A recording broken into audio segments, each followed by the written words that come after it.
He was just a poor boy from a poor family, sparing his life from his monstrosity. Galileo! Galileo! Scaramouche, Scaramouche, what a fun thing! Thunderbolt and lightning, very, very frightening. Galileo! But now I've gone and thrown it all away. Mama,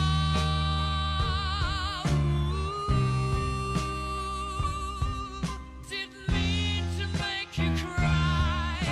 If I'm not back again this time tomorrow. Hello, everybody, and welcome to my review of Bohemian Rhapsody. Because this is the real life, and this ain't no fantasy. This is a real movie. Sorry, I had to do that. Bloody things. Bohemian Rhapsody. This movie is basically about the band known as Queen, who are very famous. I mean, if you don't know who Queen are, I mean, really? Come on, you should know who Queen are by now. Well, if you don't, this movie will tell you. This movie is basically a biographical drama, dramatization of the band known as Queen, who got together and produced some hits after hits in rock and roll.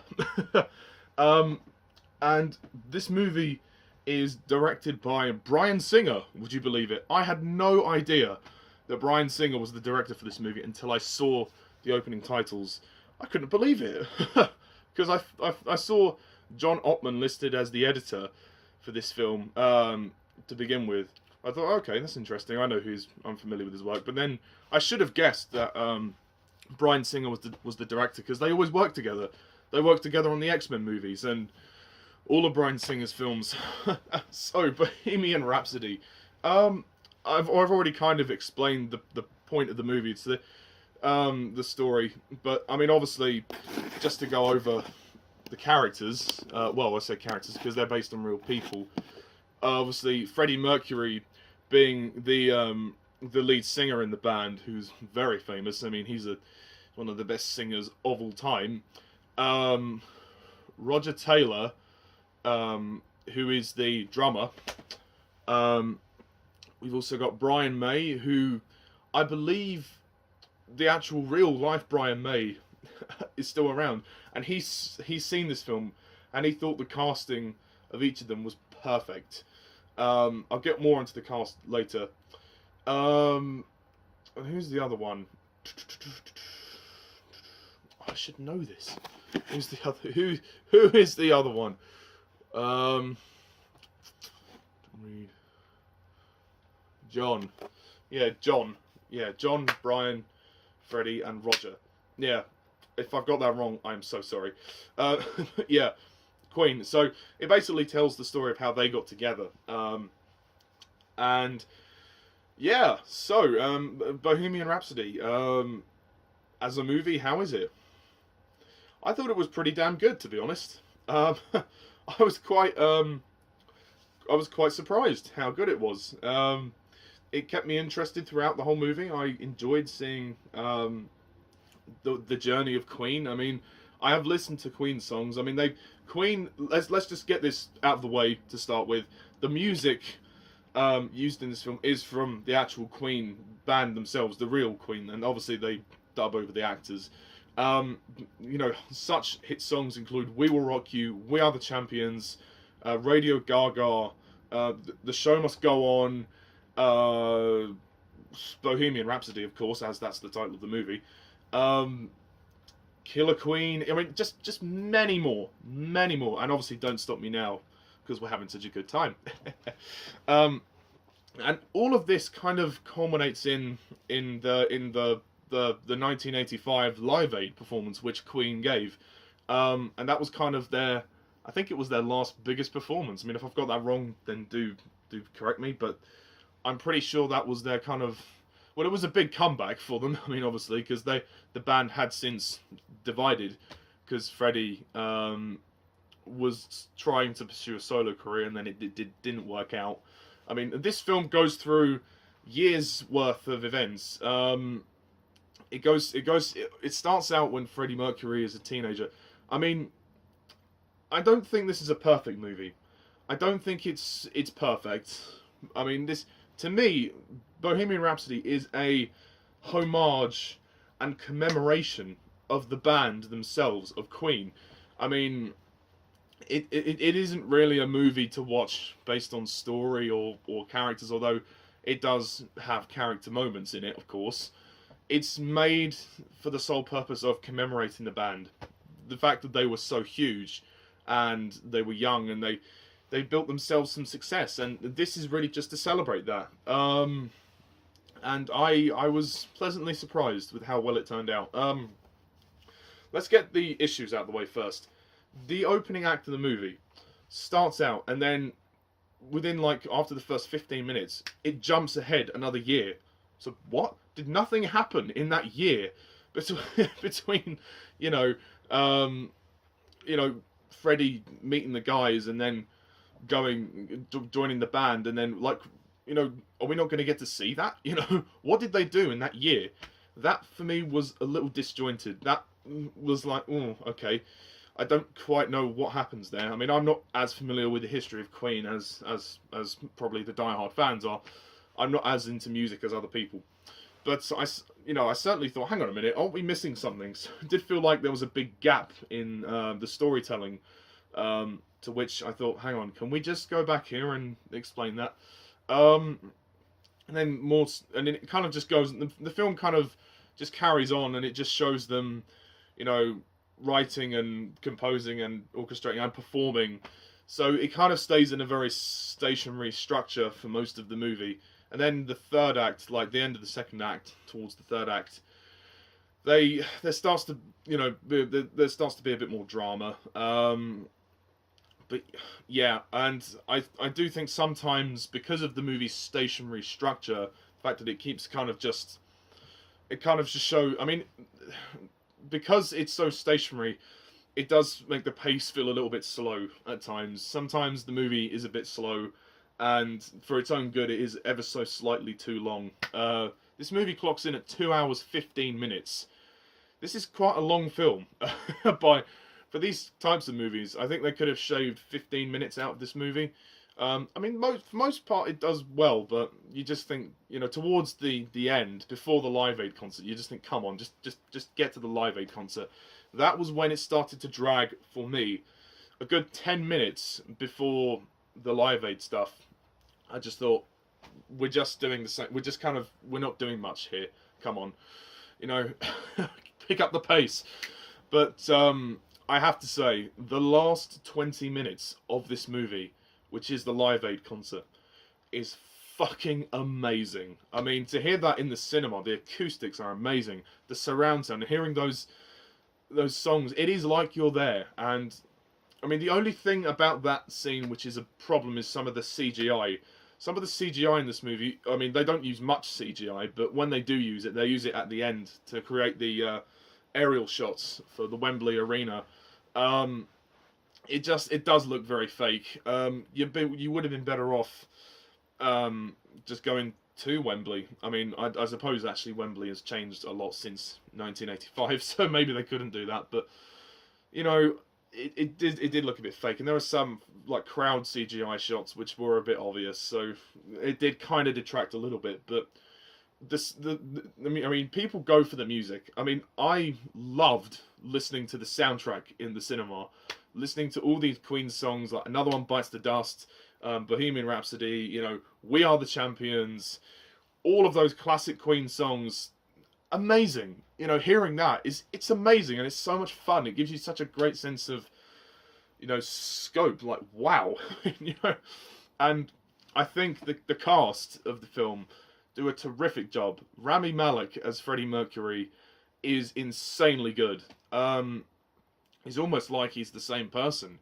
It really is. It's a direct 100% fantastic impersonation, and I think he deserves an Oscar. I think he really does. He made it believable. He portrayed Freddie Mercury as he should have been portrayed, and how he was in life. So, hats off to Rami Malek. The other band members, are good, although they don't get as much to do. I mean, it is about the band, but mainly this film, where it makes a mistake, is that it focuses a bit too much on Freddie. It does focus too much on Freddie Mercury, so it does feel like it's a Freddie Mercury movie rather than a Queen movie. So I would have liked the other band members to have more to do, but for what it's worth, you know, Ben Hardy and Gwilym Lee and Joseph Mazello. I mean, they do what they can, and they do a good job, and they are very well cast. I mean, particularly Gwilym Lee, he looks very like Brian May. I mean, the way that with the wig and everything, they've done a great job. But yeah, there's other like some side characters that come into the story as well. Like Paul, he's interesting. He's a bit of a diva, to say the least.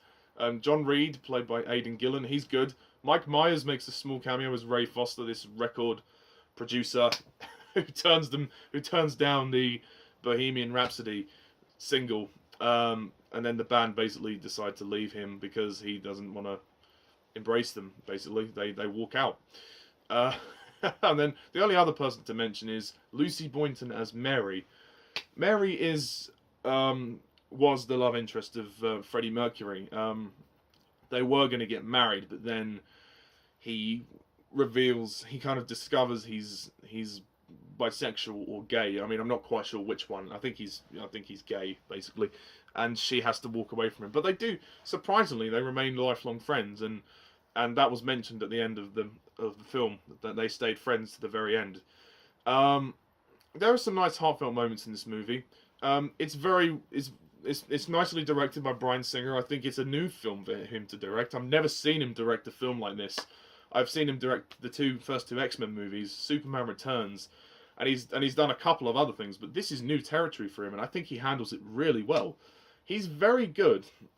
Bryan Singer, what I like about Bryan Singer is that he's very good with drama. He knows how to create drama with the characters that's interesting. Although this is obviously based on fact, so there is a restriction as to how much artistic license you can take.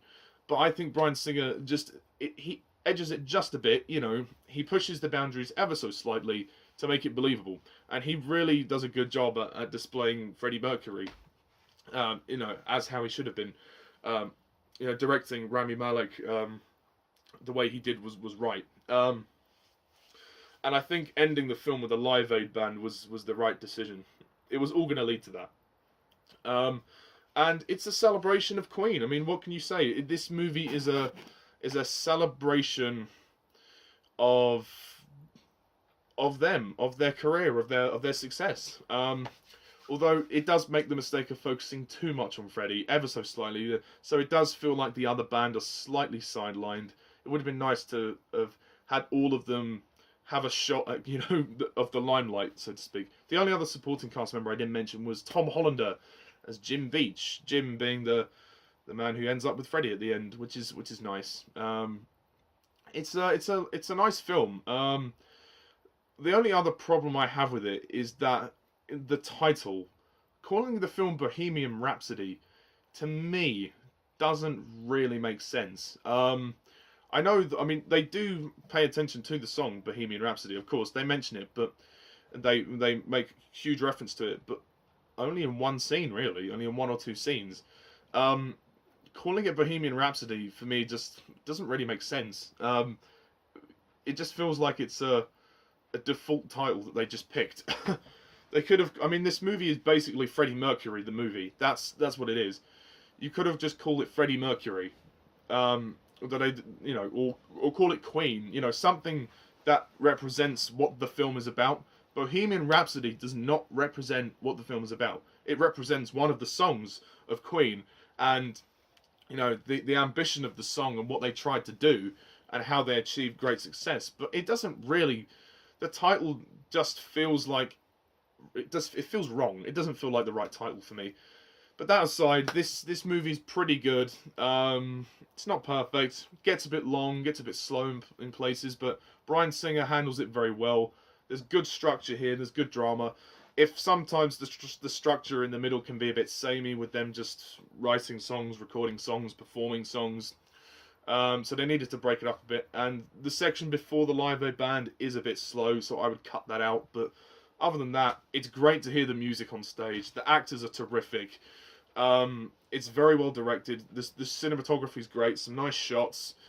It's a good time, and if you love Queen, this is the movie for you. And if you're not really into Queen, I'd be very surprised if you weren't. But you should check out Queen's music.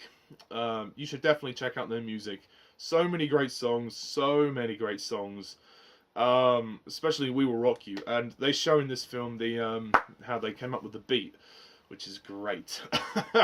I've never seen Queen perform. I'm too young. I never would have seen them perform live, but I've certainly know of them, and stay for the credits because there is some archive footage of them performing in a concert, so you should definitely stick with that. So to rate the movie, oh gosh, I guess I would have to give Bohemian Rhapsody an 8 out of 10. Stopping me, I'm burning through the sky. 200 degrees, just why they call me Mr. Fahrenheit. I'm traveling at the speed of light. I wanna make a supersonic man out of you. Don't stop me now. I'm having such a good time. Yeah. I don't know if it's a film if I would watch it again, but if it was on, I certainly wouldn't turn it off. They nailed Freddie Mercury perfectly. Rami Malek should be very proud of himself. And Bryan Singer, they should both be very proud of themselves for doing this. And all the others do a great job too. It's terrific stuff. It really is terrific stuff. But it just isn't perfect. So don't go in there expecting a masterpiece, because it's not quite up there. But that's my review of Bohemian Rhapsody. So, yeah. Stay tuned for more reviews, folks. Next time I'm gonna continue reviewing Doctor Who. Doctor Who and the Silurians is coming up soon. Johnny English Reborn is also coming. So until then, thank you guys all for watching. And as always, I'm Mr. TARDIS11. See ya.